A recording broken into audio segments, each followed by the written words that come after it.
जी जी जी। चलिए next candidate है। एक सेकंड। मोनिका, मोनिका आ जाओ, कहाँ हो जल्दी। हाँ हाँ जी सर, हाँ जी सर।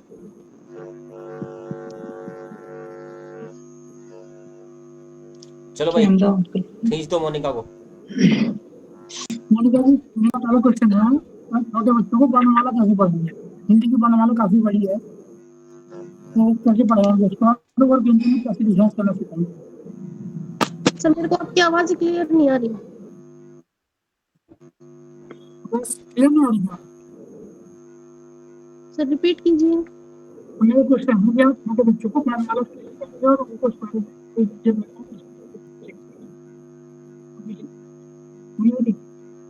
आवाज नहीं आ रही, आवाज नहीं आ रही। आपकी आवाज सही से नहीं आ पा रही किसी को। एक बार एक्स्ट्रा माइक ऑफ कर दीजिए प्लीज। मोनिका मैम, चलिए मैं पूछता हूँ जब तक आपसे। Okay, innovative. Good afternoon ma'am. Ma'am ये बताइए, अभी इजराइल और हमास कॉन्फ्लिक्ट चल रहा है और वहां पे बहुत ही बड़े लार्ज स्केल पे बच्चों को निर्वासित किया जा रहा है।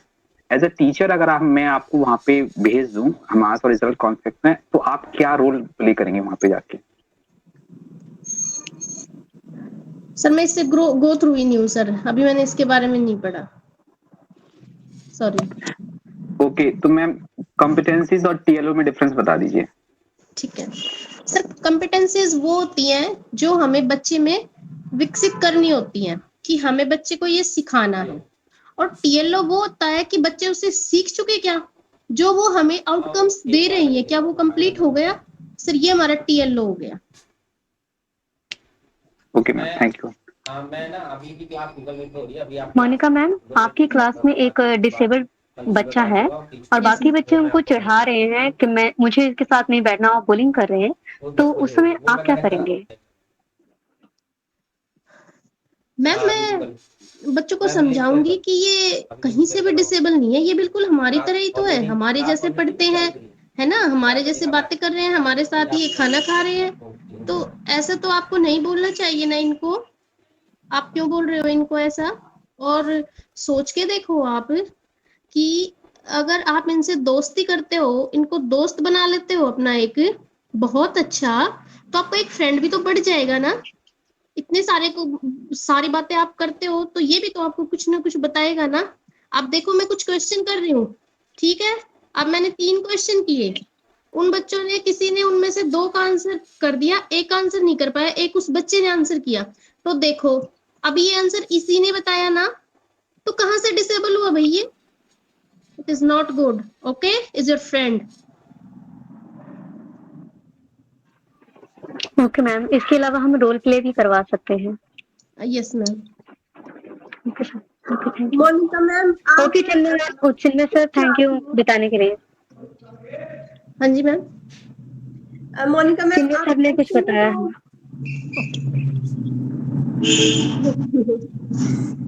मोनिका मैम, आप डेसिमल को कैसे इंट्रोड्यूस करवाएंगे अपनी क्लासरूम में? नहीं किया, मैं इसको गो थ्रू नहीं हुई मैम। सॉरी, मैं इसको गो थ्रू नहीं हूँ ma'am, sorry. Okay no problem. KV award के बारे में कुछ बताइए मोनिका मैम। केवीएस के बारे में?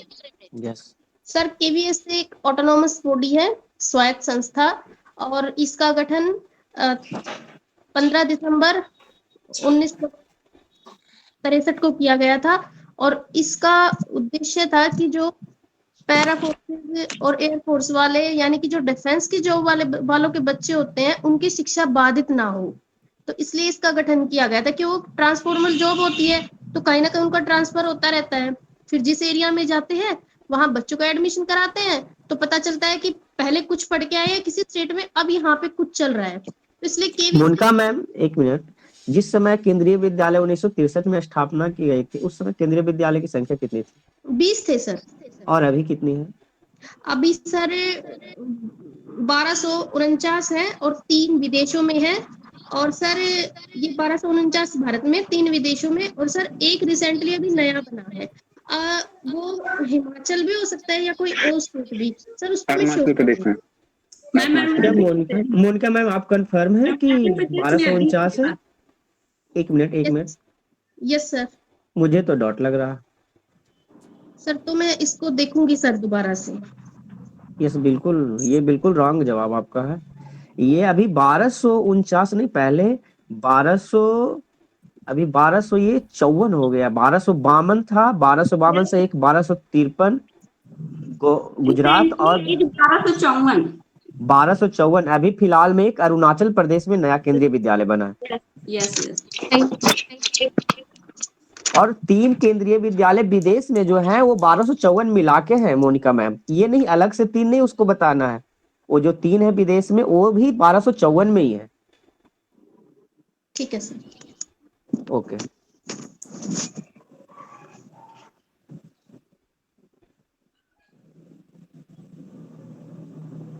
मोनिका मैम, आप केवीएससी क्यों ज्वाइन करना चाहती हैं?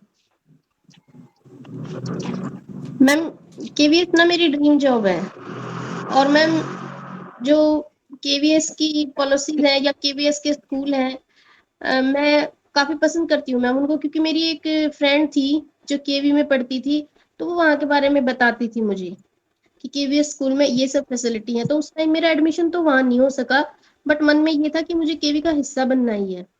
तो मैंने फिर ये डिसाइड कर लिया कि क्यों ना एज ए टीचर मैं केवी में चली जाऊँ। और किसी ठीक है, तो आपने कहा कि आपको केवीएस की पॉलिसीज पसंद है, तो क्या आप कुछ 1-2 पॉलिसीज मुझे बता सकती हैं आप? यस मैम, सबसे स्पेशल आनंदवार। क्या, थोड़ा एक्सप्लेन कीजिए उसको।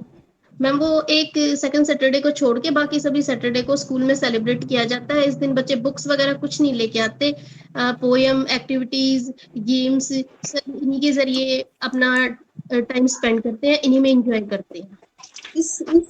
इसे मनाने का क्या ऑब्जेक्टिव हो सकता है आपके according? Ma'am I don't know, sorry. इसका ऑब्जेक्टिव मेरे अकॉर्डिंग ये हो सकता है कि बच्चों में जो हिडन टैलेंट है उनको निकालने के लिए, उनको और नरिश करने के लिए, क्योंकि बच्चे बहुत सारी एक्टिविटीज में पार्टिसिपेट करते हैं, तो अपने टैलेंट को रिकग्नाइज कर पाएंगे और उसको और ज्यादा बेहतर कर पाएंगे। Okay ma'am.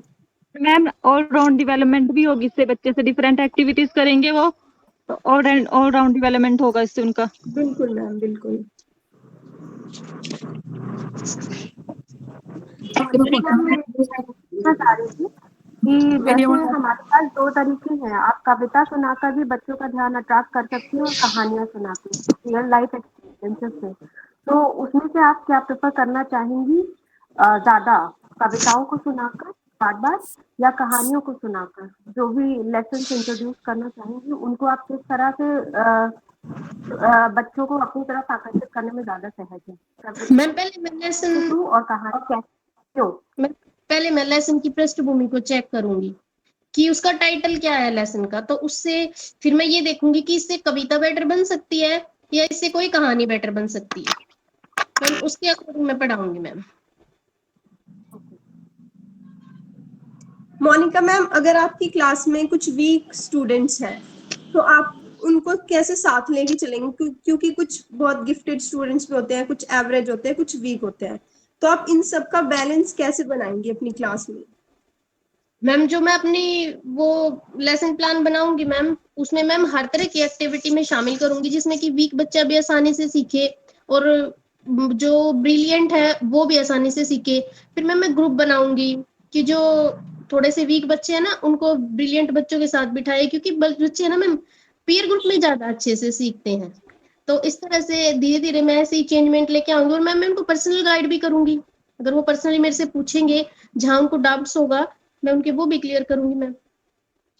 अच्छा, जो गिफ्टेड स्टूडेंट्स होते हैं वो ऐसा अक्सर होता है कि वो अपना काम बहुत जल्दी कंप्लीट करके फिर क्लास में या तो आपको डिस्टर्ब करेंगे या कुछ और करेंगे, तो आप उनको, उनकी एनर्जी को कैसे चैनलाइज करेंगे ताकि वो डिस्टर्बेंस भी क्रिएट ना हो और वो जो गिफ्टेडनेस है उनकी, उनको आप अच्छे से चैनलाइज कर पाओ?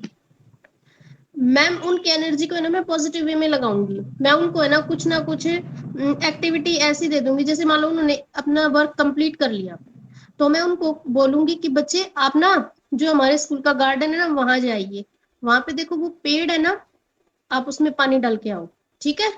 आप देखो कि उसके आसपास कोई गंदा तो नहीं है, कचरा तो नहीं है, आप उसको वहां से हटाओ, ठीक है। और आप उसकी ना देखभाल करोगे अपने कंप्लीट वर्क करने से बाद, जो आपको टाइम मिलेगा आप उसकी देखभाल करोगे, और फिर ना हम ये देखेंगे कि आपने उसको कितने अच्छे से रख रखाव किया उसका, ठीक है। वो कितना बड़ा हो गया, उसमें फ्लावर्स भी आए हैं, उसकी पत्तियां पीली तो नहीं हो गई, है ना। तो मैं इस तरह से पॉजिटिव वे में उनकी एनर्जी को लगाऊंगी। बट मैम मैं क्लास में बात कर रही हूँ, अगर आप क्लास में ही बच्चों को कहेंगे कि आप बाहर चले जाइए तो इनडिसिप्लिन क्रिएट नहीं हो जाएगा?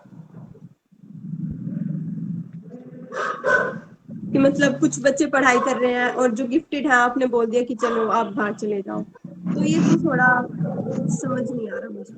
मैं उनको क्लास में, क्लास के लिए कोई चार्ट डेकोरेट करने को दे दूंगी, कोई A4 साइज शीट दे के, बच्चे आप तब तक ये चार्ट बना लीजिए।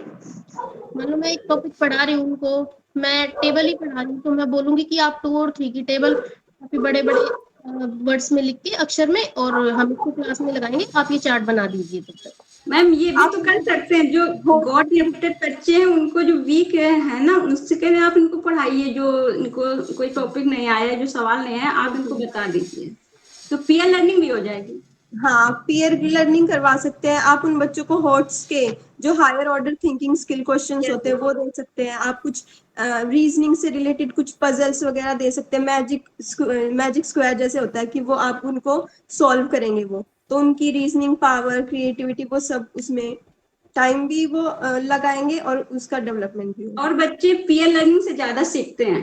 हाँ, पीयर लर्निंग मैंने शुरू में ही मेंशन किया था मैम कि बच्चे ग्रुप में ज्यादा सीखते हैं, तो मैं पीयर ग्रुप्स बना दूंगी उनके। मैम मेरा क्वेश्चन है, आवाज आ रही है मेरी क्लियर? मैम मेरा क्वेश्चन है, छोटे बच्चों को वर्णमाला आप कैसे सिखाएंगे? क्योंकि शुरू शुरू में बच्चे इस बात को कैसे, ये वर्णमाला सिखाएंगे पूरी बच्चों को, क्लास 1 के बच्चों को, तो कैसे सिखाएंगे? सर बच्चे है ना चीजों को देख के ज्यादा सीखते हैं, तो सबसे पहले तो जो मैं वर्णमाला सिखा रही हूँ ना, मैं पिक्चर्स दिखाऊंगी उनको। जैसे कि मेरे को ऐसे अनार बताना है, तो मैं अनार की पिक्चर दिखाऊंगी, फिर मैं बोलूंगी ये किस किस को पसंद है बच्चों, बच्चे बोलेंगे हमें पसंद है। खाते हो आप? हाँ जी मैम। जूस भी पीते होगे फिर तो? यस मैम पीते हैं। तो बच्चों ये किससे बना है? ऐसे अनार, इसका नाम है अनार, और ये ठीक है, अ शुरू हुआ है। फिर उनमें जो जैसे बड़ी ई छोटी ई, बड़ा हो छोटा हो, इनमें कैसे अंतर करना सिखाएंगे? सर मैं कुछ वर्ड से अंतर सिखा सकती हूँ, जैसे जो अपने टाइम में हमने सीखा था कि बच्चों जो दिल विल की मात्रा आती है ना, तो उसमें छोटी ई होगी हमेशा, ठीक है। और जैसे वीर खीर, खीर तो सभी खाते हो, वीर तो सभी बनना चाहते हो, बहादुर तो जो वीर में खीर में मात्रा आएगी ना, वो बड़ी ई की होगी। सर कुछ इस तरह से। मोनिका मैम आप किस स्टेट से बिलोंग करती हैं? दिल्ली। मैम दिल्ली के बारे में कुछ बताइए, क्या फेमस है यहाँ का? मैम फेमस तो यहाँ पे हिस्टोरिकल प्लेसेस ही हैं, जैसे कि लाल किला है, और ये पुराना किला है, और जैसे कि हुमायूं का मकबरा है। कुछ ये चीजें फेमस है वैसे तो हमारी दिल्ली में। और सबसे फेमस यहाँ की मसाले की मार्केट है मैम, जो लाल किले के पीछे है, वो एशिया की सबसे बड़ी मसाले की मार्केट है, थाईबाग। ठीक है, नेक्स्ट ओके मैम, कैंडिडेट और सुमन। कोई स्पेशल? दिल्ली तो वैसे ही फेमस है पूरे वर्ल्ड में। दिल्ली में डाइवर्स कल्चर देखने को मिलता है, क्योंकि यहाँ पे हर स्टेट के, इवन की और देशों के लोग भी यहाँ पे हमें मिल जाते हैं। ठीक है, चलो नेक्स्ट सुमन। ओके मोनिका हो गया। सुमन यादव। हाँ जी आपकी आवाज आ रही है। कहाँ हो आप? ऊपर हो। चलो बेटा शुरू करो। सुमन मैम आप एनसीएफ 2023 के बारे में जानती हैं? यस कुछ बताइए सर। एनसीएफ सर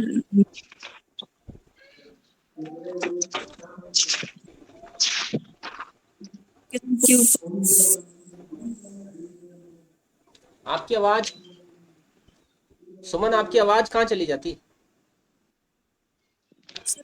पता है आई नहीं, आवाज ही नहीं आ रही। वो है ईयरफोन वगैरह कुछ है तो लगा लो, आवाज आने। नेटवर्क इशू आ रहा है सर। फिर कैसे करें? आवाज आ नहीं रही बेटा, थोड़ा नेटवर्क एरिया में आओ, या तो मैं तब तक किसी और का टर्न लेता हूँ, ठीक है? क्योंकि आवाज ही नहीं आ रही आपकी आंसरिंग। नितिन,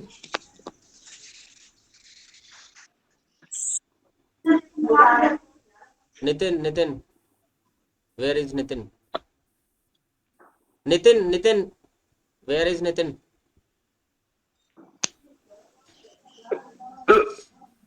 नितिन,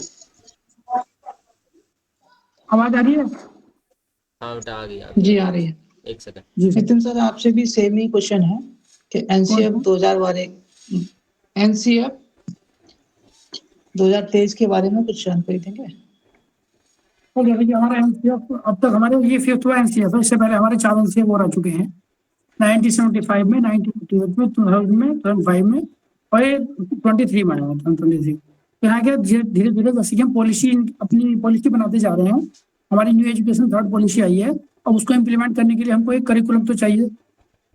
कैसे पॉलिसी हमने पॉलिसी तो बना दी, लेकिन उसको पूरा करने के लिए तो हमें करिकुलम डिजाइन करना पड़ेगा। करिकुलम तो वो करिकुलम में हमने कुछ अपने टारगेट सेट किए हुए हैं। जैसे कि हम कुछ अपने रूल्स बनाएंगे कि हमको कैसे पढ़ाना है, क्या पढ़ाना है।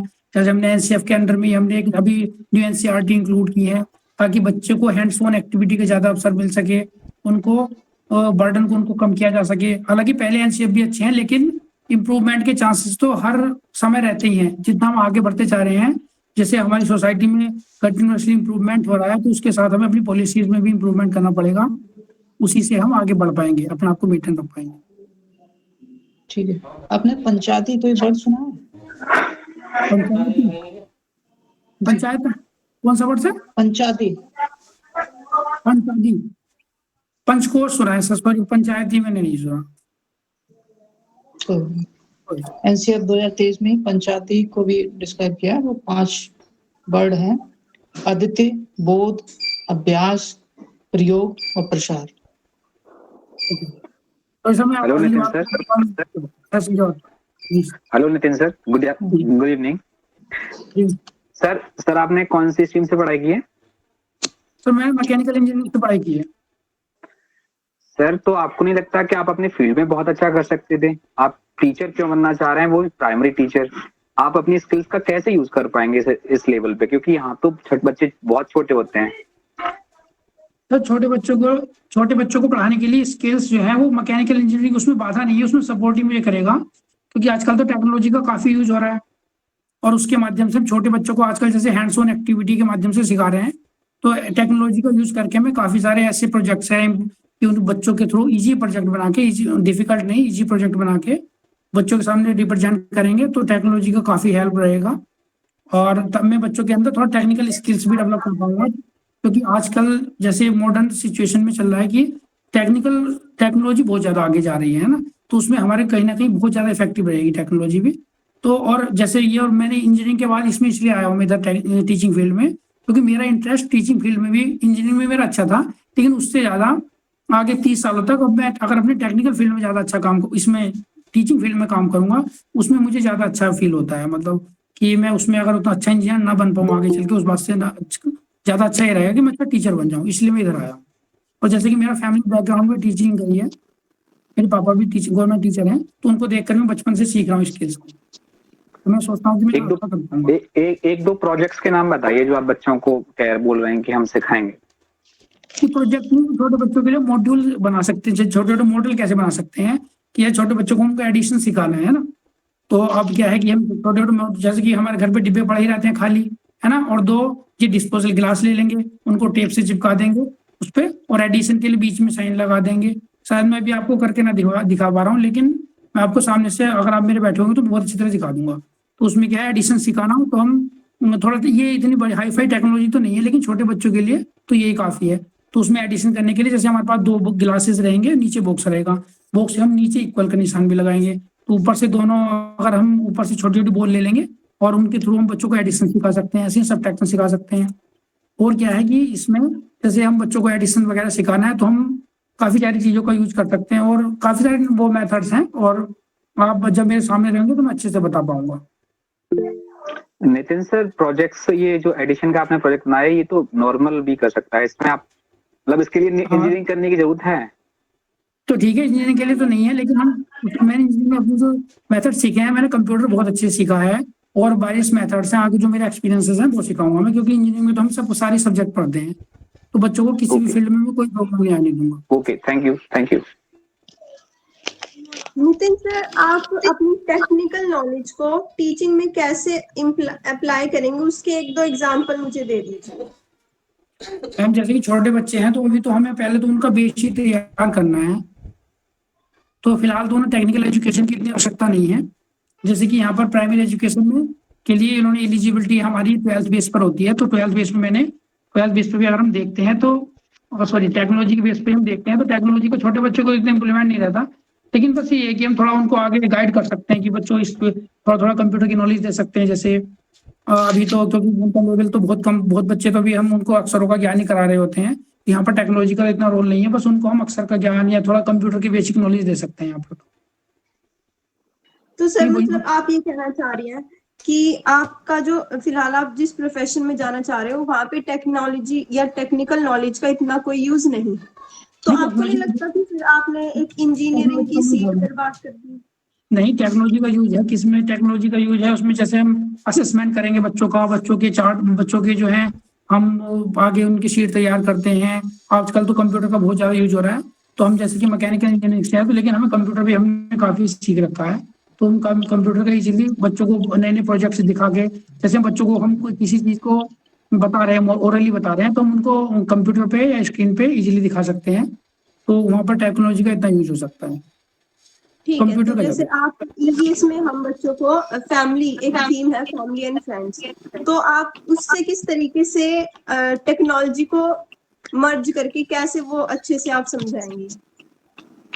टेक्नोलॉजी से काम किया बस उसमें हमें हमारे पास स्मार्ट बोर्ड रहते हैं क्लास में, क्योंकि तो स्मार्ट बोर्ड पे हम क्या है डिफरेंट जगह की पिक्चर्स वगैरह लाके दिखा सकते हैं कि यहाँ पे नॉर्थ इंडिया में कैसी फैमिली होती है, साउथ इंडिया में कैसी फैमिली होती है, हमारी फैमिली का हमारे जीवन में क्या क्या रोल होता है, हर समय हमारे साथ खड़े हैं, या हमारे मम्मी पापा जो है वो हमारे लिए कितना सेक्रीफाइस करते हैं, कितनी मेहनत करते हैं, इस तरह से हम बता सकते हैं।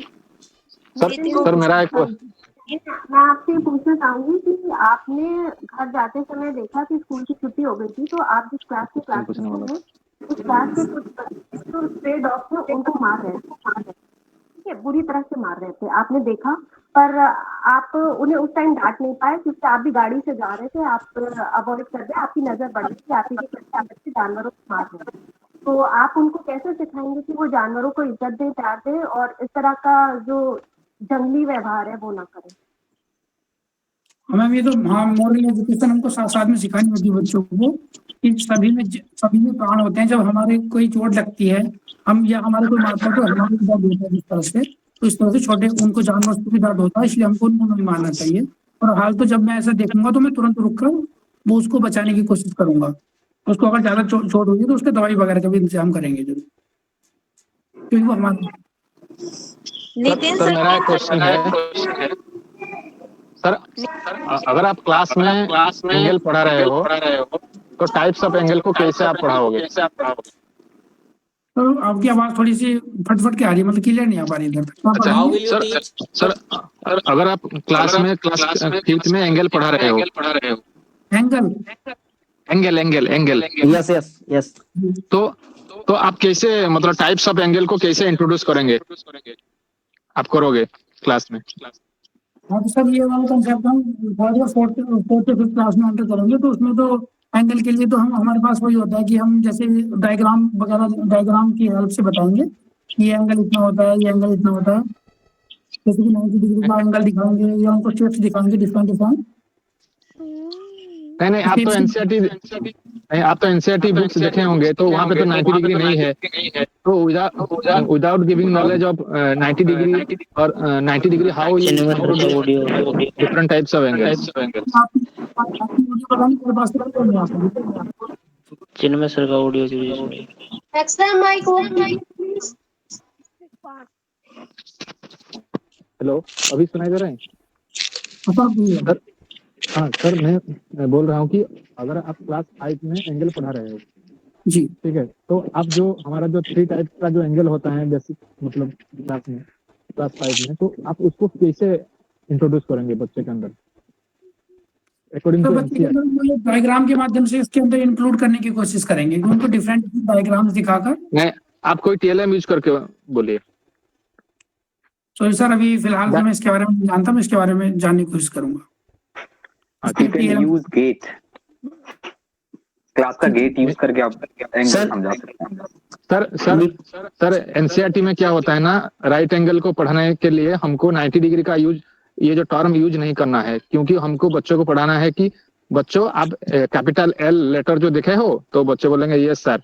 तो जो एंगल कैपिटल एल जैसा दिखाई देता है उसको बोलते हैं हम राइट एंगल, और उससे जो छोटा होता है वो एक्यूट एंगल, और फिर उससे जो बड़ा होता है उसको ऑब्ट्यूस एंगल बोलते हैं। नॉट दैट कि हम 90 डिग्री यहाँ पे नाम ही नहीं लेंगे आज पर दी एनसीईआरटी इज कंसर्न। ये सर हम योगा पोस्टर भी बना सकते हैं, ऐसे हैंड को दिखा दिया कि दिस इज 90 एंगल, ऐसे भी बता सकते हैं। या जो चिड़िया होती है ना उसकी चोंच होती है 45 डिग्री पे होती है, ऐसे भी लेकिन हमें पहले राइट एंगल को बताना है, फिर उसका बाद हमको इससे छोटा वाला एंगल को एक्यूट एंगल बोलते हैं, फिर उससे बड़ा वाला एंगल को ऑब्ट्यूस एंगल बोलते हैं। ऐसे पढ़ाना है, नहीं कि हमको डायरेक्ट ऑब्ट्यूस और एक्यूट एंगल बताना है।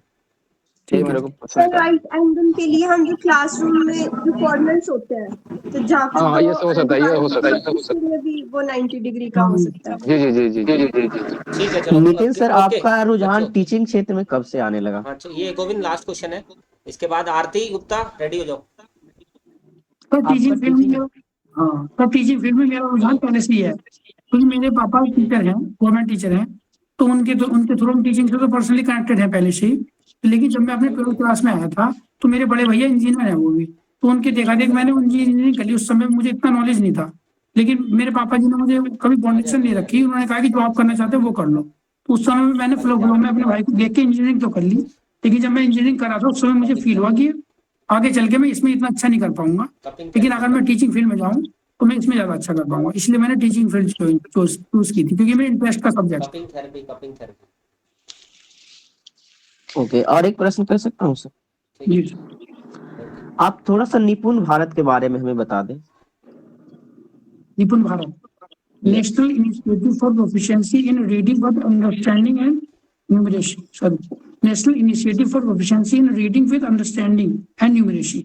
मतलब ये है कि इसमें क्या बच्चों को 2026-27 तक इसको पूरा करने का लक्ष्य रखा गया। तो निपुण भारत में क्या है, बच्चों को उसके अंदर में एक एफएलएन मिशन आ रहा है, मतलब निपुण को पूरा करने के लिए एफएलएन मिशन आ रहा है, फाउंडेशन लिटरेसी न्यूमरेसी। तो उसमें हमने जो छोटे बच्चे होते हैं तो हमको एक टारगेट फिक्स करना, मतलब एक हमारे पास की बच्चों को ये स्किल आनी चाहिए, मतलब न्यूमरेसी और जो अंडरस्टैंडिंग रीडिंग वगैरह उनकी अंडरस्टैंडिंग के ऊपर होनी चाहिए। तो उसके लिए मिशन लॉन्च किया गया है एनईपी 2020 के अंदर, ताकि हम एनईपी 2020 ऑब्जेक्टिव डिजाइन उनको पूरा कर सकें। सर एफएलएन जो है निपुण भारत के अंदर है, यदि एफएलएन को हम हटा दें सिर्फ निपुण को रखें तो निपुण से क्या सीखते हैं?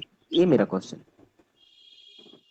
तो निपुण एक ब्रॉड टर्म हो जाएगी, लेकिन एफएलएन जो है उसके अंदर में उसका एक पार्ट है, मतलब निपुण एक ब्रॉड टर्म है और वो एफएलएन पे छोटे बच्चों के लिए करा गया है। वो मतलब 3 to 8 ईयर्स के बच्चों के लिए, निपुण जो है पूरी उसके बच्चों के लिए किया गया 3 to 8 ईयर्स के बच्चों के लिए। निपुण एक ब्रॉड टर्म है, जबकि जो एफएलएन है वो ब्रॉड टर्म। ओके सर, ठीक है। नेक्स्ट आरती गुप्ता, जल्दी। यस सर, मेरी आवाज अभी आ रही है? हाँ, आप रेडी रहो सुमन, आरती के बाद आप हो। सर मेरी ना ये वीडियो ऑफ करने के बाद आवाज सही आती है। ठीक है, कोई नहीं, आप वीडियो मत ऑन करना। चलिए, गाने किसके यहाँ चल रहे हैं? गुड इवनिंग आरती मैम। सर हमारे यहाँ ना दुर्गा पूजा स्टार्ट है ना, इसलिए। क्या किस्मत है। गुड इवनिंग आरती मैम। मैम आपने एक भारत श्रेष्ठ भारत के बारे में सुना है? Yes sir. इसके कोई 2 ऑब्जेक्टिव बताइए और उन ऑब्जेक्टिव को प्राप्त करने के लिए आप क्या करेंगे वो भी बताइए। एक भारत श्रेष्ठ भारत में हम बच्चों को, एक स्टेट के बच्चों को दूसरे स्टेट के बच्चों के साथ हम कोलैबोरेशन करवाते हैं, जिससे बच्चे वहाँ की लैंग्वेज को सीख सकें, वहाँ के रहन सहन के बारे में जान सकें। तो इससे जो है एक दूसरे के बारे में हम जानेंगे तो ज्यादा से ज्यादा हमें अपने भारत को जानने का मौका मिलेगा। तो इसीलिए इसको यूज किया जाता है, जिसमें हर मंगलवार को बच्चों को पोस्टर भी बनवाए जाते हैं कि पहले तो बताया जाता है कि आप इस पर देखिए क्या क्या है, उसके बाद उन्हीं बच्चों से एक्टिविटीज करवाई जाती हैं।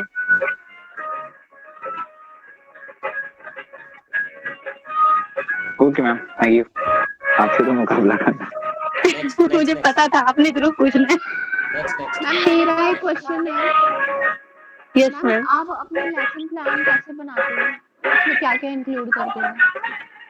मैम मैं अपने लेसन प्लान में जो है सबसे पहले ये देखती हूँ कि मेरी क्लास कौन सी है और उसके बाद मेरा ऑब्जेक्टिव क्या है, मैं उन बच्चों को आज कितना सिखाना है उसके अकॉर्डिंगली, और मेरे बच्चे की जो है पूर्व नॉलेज, जो प्रीवियस नॉलेज उनकी कितनी है, तो पहले मैं उसको देख लेती हूँ। देन उसके बाद मैं डिसाइड करती हूँ कि मैंने इनको कल यहाँ तक पढ़ाया था, इसके अकॉर्डिंगली मैं नेक्स्ट अपने जो है लेसन प्लान को इंक्लूड करूंगी। और मैं ज्यादा से ज्यादा कोशिश करती हूँ कि मैं एक्टिविटी बेस्ड कराऊँ। एक्टिविटी बेस से क्या होता है, जब बच्चे एक्टिविटी बेस से सीखते हैं, हैंड ऑन एक्सपीरियंस करके सीखते हैं, तो ज्यादा से ज्यादा उनके जब ज्ञानेंद्रियां हमारी जो इंक्लूड होती हैं, उससे बच्चा ज्यादा से ज्यादा सीखता है। इसलिए मैं इसी में बिलीव करती हूँ कि बच्चों को हैंड ऑन एक्सपीरियंस करके बच्चों को हमेशा सिखाना चाहिए। मैम मेरा एक क्वेश्चन है। Yes sir. As we had already NCF 2005, why it was needed to introduce NCF 2023 in this year? Sir NCF 2005 में कमी कोई नहीं थी, जैसे नया वाला एनसीएफ जो आया है कमी उसमें भी नहीं है।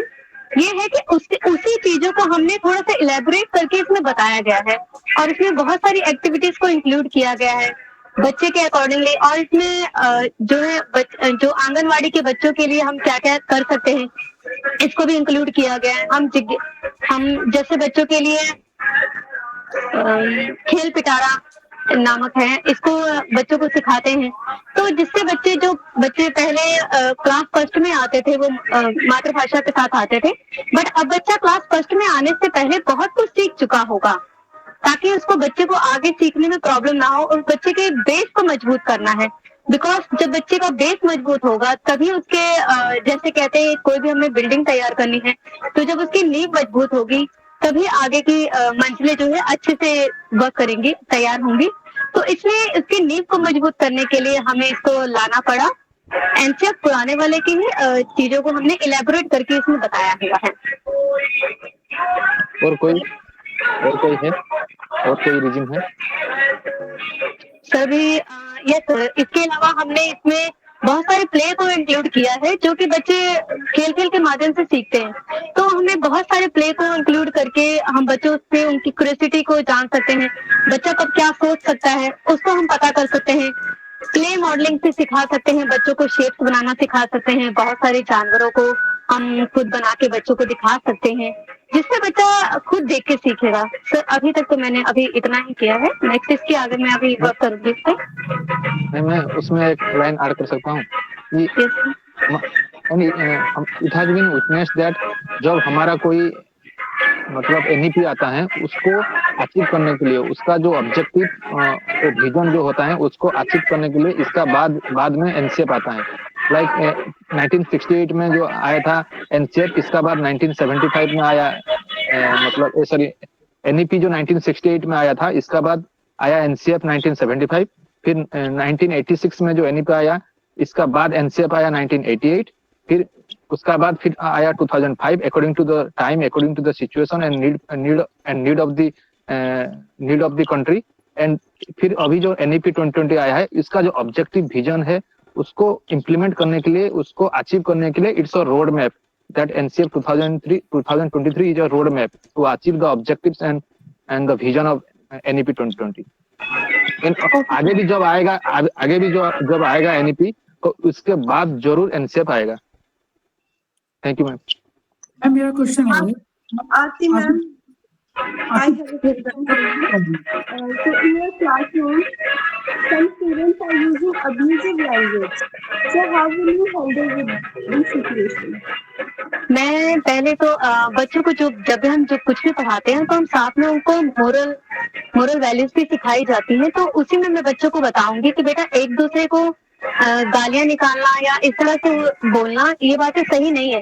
बिकॉज जिस तरह से आप दूसरे बच्चे के साथ कर रहे हो उसको बुरा लग रहा है, इस तरह से आपको भी तो अगर कोई कुछ बोले तो आपको भी तो बुरा लग सकता है। तो आप उसकी जगह पे खुद को रख के सोचिए। तो इसलिए ये सब चीजों को हम नहीं यूज कर सकते, तो मोरल वैल्यू को इंक्लूड करके मैं बच्चों को सिखाऊंगी। तो आपको क्या आपको लगता है कि सिर्फ बोलने से बच्चे समझ जाएंगे? मैम मैं उसके अलावा उनको रोल प्ले करवाऊंगी जिससे बच्चों को पता चले कि हम इन सब चीजों से कैसे और इसके अलावा मैं बहुत सारे जो महापुरुष हैं उनकी भी स्टोरीज को सुनाऊंगी। आप स्टोरीज की हेल्प ले सकती हैं। मैम NEP 2020 में एक टर्म यूज हुई है ABC, क्या आप इसका फुल फॉर्म हमें बता सकते हैं? मैम दरअसल अभी मैं उसको रिकॉल नहीं कर पा रही हूँ, मैं इससे अभी देख लूंगी फिर मैं बता पाऊंगी, अभी नहीं कर पा रही हूँ। चलो भाई नेक्स्ट कैंडिडेट है। अच्छा एक लास्ट क्वेश्चन है, नितिन पूछ लो फटाफट, इसके बाद सुमन रेडी रहो। सर मेरी टीचिंग फिलॉसफी ये है कि मैं बिलीव करती हूँ जो अपने नई जो NEP आई है आर्ट इंटीग्रेटेड लर्निंग के माध्यम से बच्चों को सिखाना है, जिससे जिसमें बच्चों को हम हैंड्स ऑन एक्सपीरियंस सिखा सकते हैं। बच्चे जब इसमें विजुअल आर्ट होता है, परफॉर्मिंग आर्ट होता है, जब इन चीजों से हम बच्चों को इंक्लूड करके सिखाएंगे तो जो हमारा विजुअल आर्ट होगा उससे तो बच्चे अपनी एक्सप्रेशन को बता पाएंगे और बहुत कुछ सीख जाएंगे। इन सब चीजों को करते करते हम अपने जो हमने टारगेट अचीव करना है वो भी कर लेंगे और बच्चे खेल खेल के माध्यम से सीख जाएंगे। और बच्चे को चाहे आता हो या ना आता हो, बट एक बार बच्चा कोशिश तो करेगा और जब उसके ग्रुप के बाकी बच्चे करेंगे तो उस बच्चे के होगा कि जब इस बच्चे ने कर लिया, मेरे दोस्त ने कर लिया, तो मैं भी करूंगा। तो ये चीज बच्चे के अंदर आएगी जिससे बच्चे को होगा कि मैं भी करूं। और इसमें ये नहीं है कि बच्चा परफेक्ट ही बनाए, बट बच्चा कोशिश तो करे। ठीक है, वेरी गुड। नेक्स्ट आरती हो गई, सॉरी सुमन। दोनों जगह आरती, पीछे भी आरती चल रही है और इधर भी आरती। जागरण सुनाई दिन सुन लिया आपने, और क्या चाहिए? KVS के आगे ये भजन गा देना, मैं खड़ा द्वारे पे सुन ले विनती मेरी। सुमन यादव बेटा कहाँ हो, दिख नहीं रही, माइक ऑन कर लो आप अपना।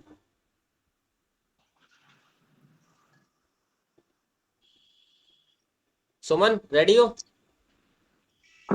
Yes sir. चलो भाई, सुमन का 3 बार नंबर आ चुका, तीनों बार आवाज नहीं आई, इस बार थैंक गॉड आवाज आई। सर कैमरा ऑफ करने के बाद मैंने ट्राई किया है, थोड़ा सा सही ऐसा है। रहने दीजिए। चलिए। Hello Suman ma'am. Yes sir. Good evening. मुझे नहीं लगता मैम कि आप अच्छे से बच्चों को पढ़ा पाएंगी। आप मुझे बिलीव कराइए कि आप बच्चों को अच्छे से कैसे पढ़ाएंगी। सर मैं बच्चों से अच्छे से, बिल्कुल अच्छे से पढ़ा पाऊंगी। मैंने अपनी पूरी कोशिश करूंगी उनके साथ कनेक्ट होने की, उनको जानने की, और खुद भी उनको अपने बारे में थोड़ा सा ये बताऊंगी कि हाँ कि मेरे से जैसे बच्चे कनेक्ट हो सके, उनके अच्छे से उनके साथ इंक्लूड होके, और बच्चों को बाहर के जैसे जीवन से जोड़ के या फिर उनको डेली एक्टिविटी है उनके साथ जोड़ के उनको अच्छे से पढ़ाऊंगी सर, ताकि बच्चों को भी फील ना हो उसके किन के ऊपर पढ़ाई का बर्डन है।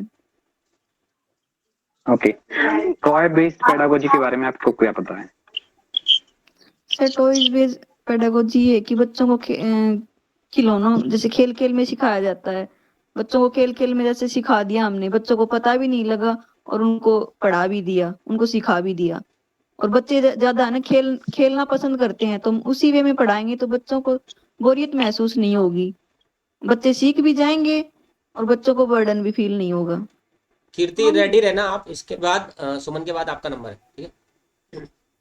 सुमन जी, आपकी क्लास में एक बच्चा है, वो क्लास के कई बच्चों को बुली करता है।